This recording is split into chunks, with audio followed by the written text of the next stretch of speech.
Hello बच्चों, let's see this question.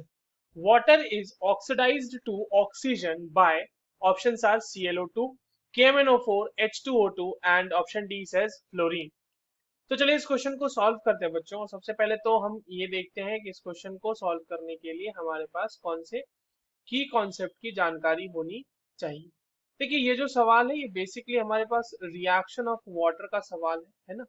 Water किसके किसके साथ रिएक्शन करता है, स्पेसिफिकली यहाँ पे हमें बताना है कि वाटर को ऑक्सीडाइज कौन करेगा ऑक्सीजन में, ये बताना है। चलिए देखते हैं। देखिए, फ्लोरीन जो होता है ना बच्चों, fluorine is a very electronegative element और उसकी जो है इलेक्ट्रॉन को गेन करने की टेंडेंसी बहुत ही ज्यादा है।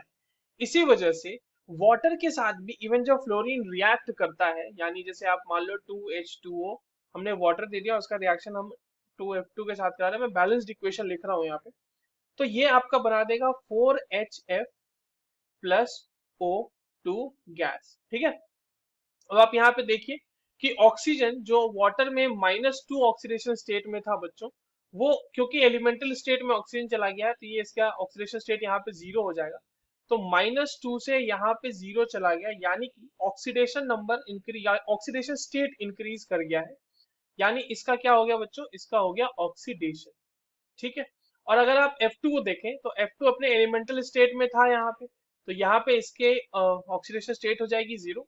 और HF में ये आ गया होगा -1 ऑक्सीडेशन स्टेट में, तो ये F2 से मतलब F माइनस में चला गया, F0 से F माइनस में चला गया। तो यहाँ पर हो गया बच्चों इसका रिडक्शन। ठीक है। तो हम देख पा रहे हैं कि फ्लोरीन के प्रेजेंस में ये ऑक्सीडाइज हो जाएगा वाटर ऑक्सीजन में। तो आंसर तो इसका फ्लोरीन होगा, ऑप्शन डी।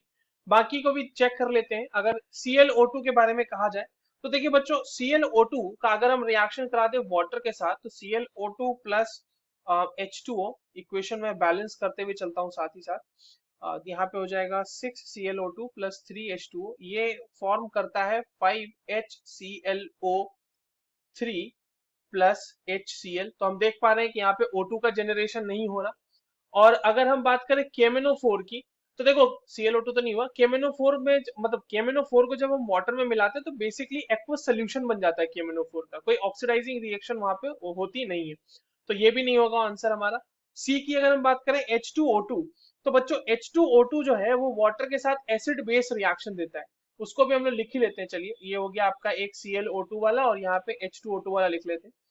तो H2O2 plus H2O will be giving you H3O plus HO2 minus, और ये HO2 माइनस जिसे हम हाइड्रोपेरोक्साइड आयन भी कहते हैं, वो वहां पर वापस से वाटर के साथ रिएक्ट करके ये बना देगा H3O प्लस O22 माइनस, ये हो जाएगा पेरोक्साइड आयन। ठीक है, पेरोक्साइड आयन। तो ये हो गई बात हमारी बच्चों। तो हमने देखा कि H2O2 से भी नहीं हो सकता।